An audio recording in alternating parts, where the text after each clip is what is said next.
ప్రభువైన యేసుక్రీస్తు నామములో అందరికీ శుభాభివందనాలు. ఈరోజు దేవుని వాక్యము సామెతల గ్రంథం 29వ అధ్యాయము 18వ వచనం.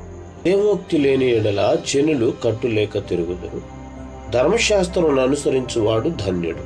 ఈ వాక్యములో దేవోక్తి అనే మాట దేవుని యొక్క ప్రకటన, దేవుని యొక్క మార్గనిర్దేశకత్వం. దేవుని చిత్తము తెలియకపోతే ప్రజలు తమ ఇష్ట ప్రకారము జీవించి ఇష్టానుసారంగా నడుచుకుంటూ వారి జీవితం గందరగోళానికి గురవుతారు. అదే దేవుని వాక్యాన్ని అనుసరించినప్పుడు దేవుని వాక్యం మన జీవితానికి దిక్సూచిలాగా పనిచేసి మన జీవితాన్ని నియంత్రిస్తుంది, పాదాలకు మార్గముగా ఉంటుందని కీర్తన గ్రంథం 119వ అధ్యాయం 105వ ప్రకారం దేవుని వాక్యం మన పాదములకు దీపం.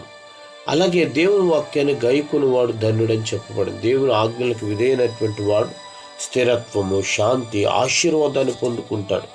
ఒక సముద్ర తీరంలో రాత్రి వేళ భారీ తుఫాను వచ్చింది. అలలన్నీ కూడా ఎగిసిపడుతున్నాయి. ఓడ దారి తప్పిపోయింది.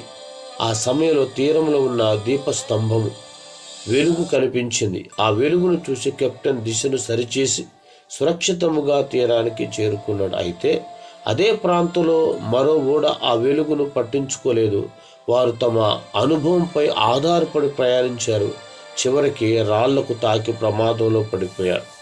మన ఆత్మీయ జీవితంలో మనము దిక్సూచిని అనుసరించాలి, వెలుగును అనుసరించాలి, దేవుని మాటను అనుసరించాలి. దేవుని వాక్యానుసారంగా జీవించినప్పుడు మంచి మార్గంలో నడవగలుగుతాము, ఆశీర్వాదకరంగా ఉండగలుగుతాం. ప్రేమ నమ్మకం కలిగిన తండ్రి వందనాలు. మీ వాక్యానుసారంగా నడిచి మా జీవితాలను సరిచేసుకుంటూ ఆధ్యాత్మిక బలపడుతూ నేను ఆశీర్వాదం పొందేలాగిన సహాయం చేసి మీరు మహిమ తెచ్చుకోమని యేసుక్రీస్తు నామములో అడుగుచున్నాం తండ్రి. ఆమేన్.